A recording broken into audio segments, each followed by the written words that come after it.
조국 법무장관 후보자의 부인을 전격적으로 기소한 검찰이 소환 조사를 앞두고 의혹들을 조사하고 있습니다. 검찰은 조만간 조 후보자 부인을 소환해 그동안 제기된 의혹들을 전반적으로 조사할 방침입니다. 검찰에 나가 있는 취재기자 연결합니다. 부장원 기자. 네, 서울중앙지방검찰청입니다. 네, 먼저 부인 정경심 교수가 언제쯤 검찰 조사를 받게 될 전망입니까? 네, 지금까지 확인한 결과 일단 오늘은 조사가 이뤄지지 않을 것으로 보입니다. 일단 기소가 이뤄졌고 또 조 후보자의 임명 여부가 결정되지 않은 상황에서 신중하게 접근하고 있다는 분석이 나옵니다. 또 자녀 입학 문제뿐만 아니라 사모펀드 등 다양한 의혹이 불거졌기 때문에 전체적인 윤곽을 잡은 뒤 수사를 진행할 수도 있습니다. 검찰은 이틀 전 피의자 조사 없이 정 씨를 사문서 위조 혐의로 기소했습니다. 동양대학교 영어교육원장이던 지난 2012년 딸의 스펙을 쌓기 위해 총장 명의의 표창장을 위조한 혐의입니다. 2010년 말부터 2012년까지 딸이 인문학 영재 프로그램에서 학생들을 지도했다는 건데 실제로는 그런 활동을 한 적이 없다는 게 검찰의 판단입니다. 네, 표창장 위조 혐의 말고도 정 교수는 여러 의혹을 받고 있는데 하나씩 정리를 해주시죠.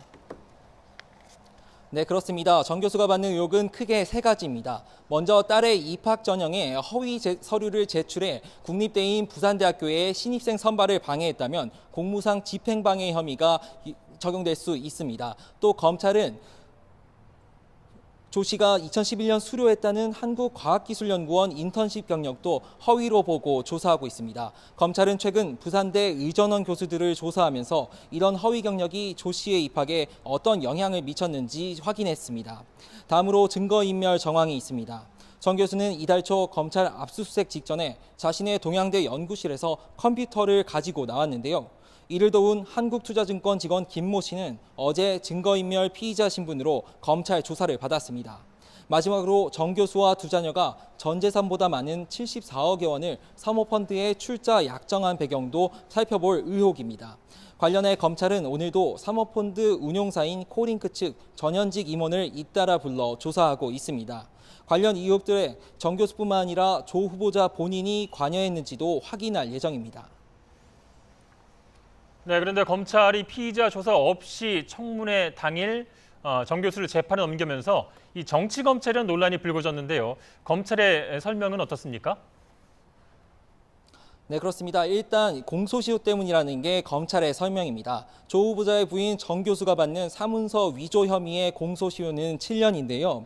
동양대 표창장이 2012년 9월 7일에 위조됐다고 본 만큼 지난 금요일이 공소를 제기할 수 있었던 마지막 날이었다는 겁니다. 또 혐의를 입증할 만한 증거가 충분히 확보됐고 갑자기 청문회 일정이 잡히면서 조 후보자 부인을 조사하는 것이 오히려 더 정치적으로 오해를 불러일으킬 우려가 있었다고 설명했습니다. 그러나 무리한 수사라는 비판도 여전합니다. 방어권 행사를 위해 최소한의 절차를 건너뛴 데다 후보자 본인이 아닌 주변인 수사에 서울중앙지검 특수부를 총동원했다는 지적도 적지 않습니다. 이 과정에서 검찰의 수사 상황이 밖으로 새나갔다는 의혹도 불거졌는데요. 검찰은 국민적 관심이 큰 만큼 신속하게 수사하겠다며 수사 기밀이 외부로 유출됐는지도 확인했다고 밝혔습니다. 지금까지 서울중앙지방검찰청에서 YTN 부장원입니다.